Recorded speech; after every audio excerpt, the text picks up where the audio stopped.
At Musa Ridge, Nanjala sat at the dinner table trying her best to stay quiet while her cousins joked about her life. They teased her for always crying about everything, and when she wiped a single tear, the whole table exploded into laughter. She felt her heart break a little, but she didn't say a word. She simply stood up, pushed in her chair and walked out of the house. No yelling, no explaining, just silence. That night, alone in her room, she looked at the scholarship letter she once turned down because her family said she wasn't ready for big things. Their laughter replayed in her mind, but this time it didn't hurt, it pushed her. She opened her laptop and applied again, hands shaking but determined. 2 weeks later, the acceptance email arrived. 3 months later, she was living in Gotsi City, studying and working at one of the top design firms in the country. For the first time she felt seen. She felt capable. She felt free. Meanwhile, back in Musa Ridge, her family bragged about her success as if they had supported her from the start. Soon, the messages started rolling in. "Can you help us with this? Can you send some money? We always knew you'd make it." Nanjala read every message quietly, remembering that dinner table, the laughter, the way they made her feel small. This time she didn't cry. She simply replied with one word she had never been brave enough to say before. No. In Karura Heights, Zawadi sat at the dinner table trying to stay invisible. She had already had one of the hardest weeks of her life after losing her job, but her aunt didn't care. In front of everyone she said loudly, "Maybe if you weren't so slow, you'd still be employed." The room went silent for a second, and then her uncle added, "Crying won't pay bills." That was all it took. The whole family burst out laughing. Zawadi tried to blink back her tears, but they kept falling. She felt her face burn with embarrassment. No one reached out to comfort her. No one defended her. It was like her pain was entertainment to them. She excused herself quietly and walked home with heavy steps, feeling like she had hit the lowest point of her life. But that night something shifted. She sat on her bed, wiped her swollen eyes, and opened her old laptop. Instead of crying, she started applying for every opportunity she could find. Internships, kitchen assistant jobs, small restaurants, anything. She stayed up until early morning sending applications, determined to change her life. Within a few weeks, she got accepted into a culinary training program. It wasn't fancy, but she grabbed the chance with both hands. She worked harder than she ever had, waking up early, practicing recipes late into the night, volunteering at events, and learning from every chef she met. A year later, her life looked nothing like the girl who cried at that dinner table. She became the head chef at a luxury safari lodge, a place people traveled across the world to visit. Her dishes were featured on travel blogs. Guests asked to meet her. Managers praised her. She finally felt valued. Then came the messages from home. Her aunt suddenly wanted to tell everyone she always knew Zawadi was talented. Her uncle bragged that his niece was a famous chef. They showed up at her workplace, smiling like they had supported her all along. But Zawadi remembered that night. She remembered the laughter, the insults, the way no one stood up for her when she was at her weakest. So when her family tried to take pictures with her and asked if she could get them free meals or special discounts, she smiled politely. But this time she chose herself. She protected her peace. She protected her hard-won success. Some tears break you. Hers rebuilt her. In Nyando village, Mala already felt nervous walking into the family dinner. She knew her stepmother never missed a chance to embarrass her, and that night was no different. In the middle of the meal, with everyone listening, her stepmother said loudly, "You are the disappointment of this family. Always struggling, always failing." The words hit Mala like a slap. She tried to swallow the pain, but a tear slipped down her cheek. Instead of comforting her, the whole table laughed, real loud laughter like her sadness was a joke. Her stepmother smirked proudly, enjoying every second of Mala's humiliation. Her siblings didn't defend her. Even the cousins avoided her eyes.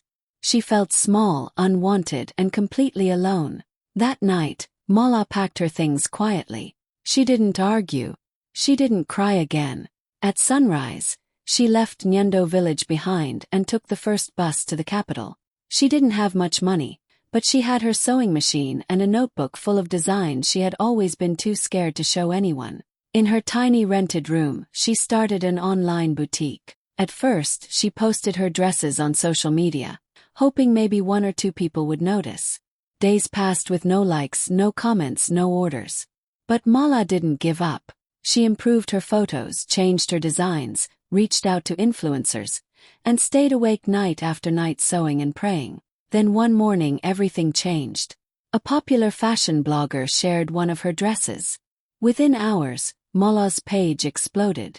Orders flooded in so fast she could barely keep up. People loved her style, her story, her authenticity. Her boutique went viral, and within months, she had enough money to move into a bigger apartment and hire 2 assistants. Suddenly, the same family who laughed at her started calling non-stop. Her stepmother even told neighbors that she had always supported Mala's talent and claimed she was the one who encouraged her to start a business. But Mala remembered the truth. She remembered the dinner table, laughter, pain. So when her stepmother finally came to visit the boutique, pretending to be proud, Mala smiled politely, but she didn't let her take credit. She didn't let her rewrite history. For the first time in her life, Mala stood tall. Her success was hers. Her courage was hers. And the girl they once mocked became the woman they could no longer control. In Tembo Valley, Lorato sat at the dinner table surrounded by siblings who never missed a chance to remind her she wasn't married yet. That evening, her older brother raised his glass and said, "Maybe if Lorato stopped being so picky, someone would finally choose her." The table erupted in laughter. Her sister added, "She's too dramatic for marriage anyway." Lorato felt the sting immediately. She tried to keep a straight face, but the pain was too much. Tears escaped her eyes, and instead of comforting her, her siblings laughed even harder. "See? Dramatic," they said, pointing at her like she was some kind of comedy show. Their words cut deep, deeper than they realized. That night, Lorato lay awake replaying everything. She realized she had spent years worrying about what her family thought, trying to fit their expectations, trying to earn their approval. Yet no matter how hard she tried, it was never enough. Something inside her finally broke, but in a good way. She decided she was done living for them. The next morning, she signed up to volunteer at a community center in town. She expected it to be a small distraction, but the moment she stepped into a classroom full of energetic children, something lit up inside her. She loved helping them learn, loved seeing their excitement, loved feeling useful and appreciated. For the first time in a long time, she felt purpose. She volunteered every day. She helped kids read, taught them simple lessons, and eventually started running small workshops. People began to notice her dedication.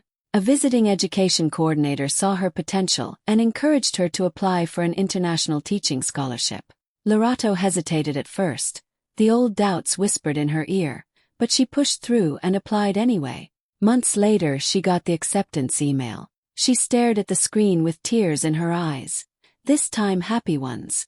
She was going abroad, studying something she loved, building a life she chose for herself. When her family heard the news, they were shocked. The same siblings who mocked her suddenly acted proud. They told relatives, "We always knew Lorato was special." But she hadn't forgotten that dinner, the laughter, the humiliation. Still, she didn't seek revenge. She didn't argue. She simply packed her bags, hugged the people who truly supported her, and left Tembo Valley behind. Lorato transformed her life not because her family believed in her, but because she finally believed in herself. At Osha Crescent, Nia sat quietly at the dinner table, hoping the evening would pass without drama. But her father looked straight at her and said, "Your salary is embarrassing. At your age, you should be doing better." His voice carried across the whole room. Before she could stop herself, her eyes filled with tears. Instead of showing concern, the entire family laughed. Her cousins whispered, "Here she goes again." Her aunt shook her head like she was disappointed. Even her siblings joined in. No one asked if she was okay. No one defended her. They laughed as if her pain meant nothing, as if she wasn't even human. That night, Nia went home feeling small and defeated. She sat on her bed replaying every insult she'd heard over the years. How her family never believed in her. How they always reminded her of what she didn't have, never what she did. Something inside her finally snapped. She decided she was done listening to them. done letting their voices control her life. She had always been good at cleaning and organizing, something people mocked her for. But this time she wondered, what if this could be my business? She spent the whole night researching how to start a cleaning agency, watching videos, planning steps, and writing ideas. By morning, she had a name, a plan, and more determination than ever. First, she worked alone. She cleaned offices, homes, and small shops, sometimes doing 2 or 3 jobs a day. She handed out flyers, posted online, and asked clients for reviews. Slowly, things started to grow. Her customer list doubled, then tripled. Her work was so good that clients recommended her to friends, and soon she had more bookings than she could handle alone. Within 2 years, Nia's little idea had grown into a full cleaning company with uniforms, a van, and a team of employees who respected her. She trained them, paid them fairly, and created a working environment she never had. Then, one by one, the same family members who laughed at her tears started showing up. They asked for jobs, discounts, opportunities. They smiled like they had supported her from the beginning. Nia listened quietly. She remembered that night, how they mocked her, how they couldn't stand to see her cry. So she responded the exact same way they once treated her, with silence. In Lukoba Garden Estate, Atiino sat quietly at a family gathering, doing her best to stay unnoticed. But her older sister had other plans. In front of everyone, she said loudly, "Atiino is the burden of this family, always needing help, always behind." The room went silent for a second, then the laughter began. Her uncles laughed, her cousins whispered. Even her mother didn't defend her. Atiino felt the words hit her hard. She tried not to cry, but tears rolled down her face anyway. Instead of stopping, the laughter grew louder. "See," her sister said. "She can't handle the truth." Atieno's heart cracked open right there at the table. She didn't wait for the gathering to end. She stood up, wiped her face, and walked out of that house with a quiet promise to herself, "I will never come back." That night, she sat alone in her small room and realized she had 2 choices: stay as the version of herself her family mocked, or rebuild her life from the ground up. She chose the second. She signed up for an online tech course she had always wanted to take but never felt brave enough to start. For months she studied day and night. She watched lessons on her phone during lunch breaks, practiced coding until her eyes burned, and stayed awake through the night debugging programs.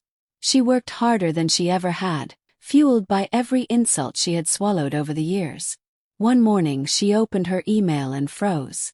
An international tech company had offered her a remote job, with a salary higher than anything she had ever dreamed of. Soon after, they flew her out for training. That was the first time Atiino ever got on a plane, and as she looked out the window, she realized she had built a life completely separate from the family who tore her down. Months turned into years, and Atiino traveled the world for work: Nairobi, Singapore, Dubai, Cape Town. She met people who respected her, admired her skills, and valued her growth. Every country she visited felt like one more step away from her painful past. Back home, her family waited. They expected her to return eventually, maybe even apologize. They told neighbors she was just being emotional. They had no idea how much she had changed. But Atiino never went back. She never apologized. And she never again allowed anyone to treat her like a burden. At Mara Breeze, Amara walked into the family gathering hoping for a peaceful afternoon. But it took only a few minutes for her cousins to start their usual teasing. One of them asked loudly, "So, still no car? Still walking everywhere?" Another added, "Maybe if you worked harder, someone would finally take you seriously." Their voices were loud enough for the whole room to hear. Amara tried to laugh it off, but the comments hit deeper than she expected. When she turned away to hide her tears, one cousin pointed and said, "Look at her, crying again." And just like that, the room filled with cruel laughter. No one stepped in to stop it. No one stood up for her. She felt her face burn with shame. She left early, walking home alone with tears streaming down her cheeks. But halfway home something shifted. She wiped her face and whispered to herself, "Enough, I'm changing this." She realized no one was coming to save her. She would have to save herself. That night, she looked online for skills she could learn. Photography caught her attention. It had always been her secret interest, something she thought she wasn't good enough to pursue. But this time she pushed fear aside. She saved up, bought a small secondhand camera, and spent every free moment watching tutorials, practicing angles, editing photos, and studying lighting. Soon she started taking pictures for friends, then for small events. Her work improved quickly. Her photos had emotion, warmth, and a unique style people loved. She created social media pages and posted every day. Slowly, her audience grew. Then one day, a well-known event planner messaged her asking if she could shoot a wedding. That wedding changed everything. Her photos from the event went viral, and suddenly she was getting booking requests from all over the city. Within a year, Amara became the official photographer for high-profile weddings, the kind with luxury decorations, celebrity guests, and magazine features. People praised her talent, her eye for detail, her storytelling through photography. Then, like clockwork, her cousins appeared again. Suddenly they were proud. They said things like, "We always knew she had potential, and we used to tell her she'd go far." But Amara remembered the truth. She remembered the laughter at Mara Breeze. She remembered how alone she felt. So when her cousins tried to take credit for her success, she simply smiled, a calm, quiet smile, knowing her journey belonged to her and no one else. They laughed at her tears. She built a life they could never have imagined. At Ndovu Hills, Taji sat quietly at the family gathering, trying her best to hold herself together. She had just lost her apartment that week, and the stress was weighing heavily on her. When her aunt casually asked how things were going, Taji tried to explain, her voice shaking, that she had been forced to move out and didn't know what to do next. Before she could finish, her cousin interrupted with a loud laugh. "There she goes again. Too emotional as always." Another relative added, "Maybe if you toughened up, life wouldn't knock you down so easily." The room exploded with laughter, cruel and careless. To them, her pain was entertainment. Taji felt something break inside her. Losing her apartment hurt, but being mocked by her own family cut even deeper. She excused herself and walked out, holding back tears until she got to the road. She felt small, embarrassed, and completely alone. That night, sitting on a borrowed mattress in a friend's spare room, Taji made a decision. She picked up her phone and called an old friend she hadn't talked to in years, someone who had always believed in her. After hearing what happened, her friend didn't hesitate. "Come to the city," she said. "Stay with me. We'll figure it out." The next morning, Taji packed her few things and left Ndovu Hills behind. In the city, she started over. She took a job at a small hotel, working long hours at the front desk. She studied hospitality in the evenings, watched free online courses, and learned everything she could: customer service, management, operations. Slowly, her confidence returned. With hard work and dedication, she climbed up the ranks. Guests loved her professionalism. Her managers noticed her leadership. And 1 year later, she was promoted to manager at one of the city's major hotels, a place known for luxury and excellence. Suddenly, her family changed their tone. Calls started coming in. Messages like, "We always knew you'd rise again, and we're so proud of you, Taji." They invited her to gatherings, spoke sweetly, acted supportive. But she remembered everything: the laughter, the mockery, the night she cried and no one cared. Taji didn't seek revenge. She didn't confront anyone. She simply kept her distance and protected her peace. Her success didn't come from their support. It came from the strength she found the moment. They tried to break her. In Kijani Court, Miremba sat at the dinner table hoping the evening would stay peaceful. But her mother had a habit of comparing her to her siblings, and that night she took it further than ever. With everyone watching, she said, "Look at your brothers and sisters, real success. And then there's you, still struggling, still going nowhere." The room went quiet for a moment. Then one sibling snorted. Another laughed. Soon the whole table joined in, shaking their heads like Miremba was some kind of joke. Her chest tightened. She tried to stay calm, but her eyes filled with tears. Instead of softening, the laughter grew louder. "She's crying again," someone said. "Always so sensitive." Even her mother smirked, as if humiliating her own daughter was entertainment. That was the moment something inside Mirembe cracked. She pushed her chair back gently, stood up, and left the table without saying a word. Her family kept laughing even as she walked away. But inside she knew she was done. Done begging for approval, done enduring insults, done being the failure they labeled her as. That night in her room, she let herself cry one last time. Then she wiped her face and made a decision that changed everything. She would start over. She would leave Kijani Court and build a life where no one could mock her dreams again. The next morning, she packed her bags and moved into a tiny single-room apartment across town. She had always loved sewing, always enjoyed turning cloth into beautiful pieces.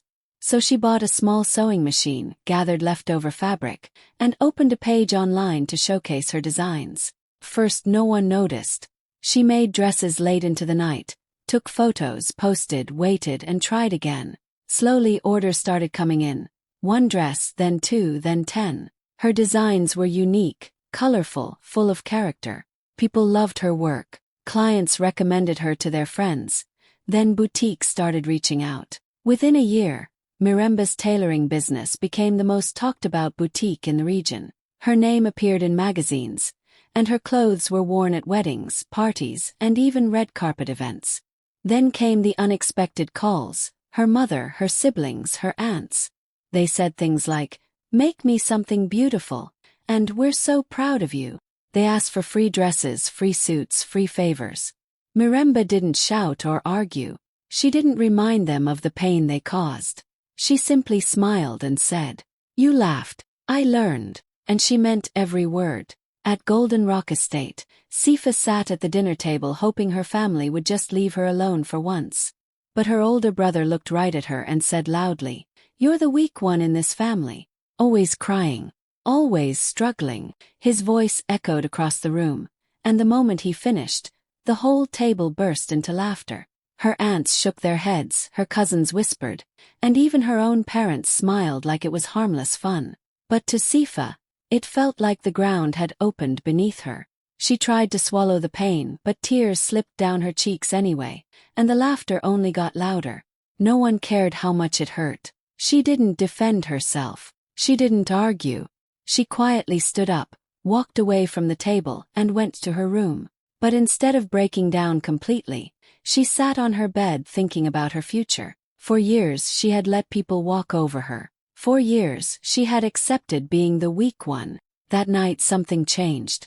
She opened her drawer, took out her small savings, and made a decision that scared her, but also set her free. The next day, she enrolled in a nursing program. She wanted a career that mattered, something that made her feel strong, useful, and capable. The program wasn't easy. She studied late into the night, worked shifts during the day, and pushed herself harder than she ever had. But for the first time in her life, she felt proud of herself. Years passed, and Sifa grew into someone she barely recognized. Confident, skilled, and highly respected. She completed her training, gained experience, and eventually became the head nurse at one of the most prestigious hospitals in the region. That's when her family suddenly changed their tune. They told neighbors, "That's our daughter." They bragged about her title and showed off her photos like they had supported her all along.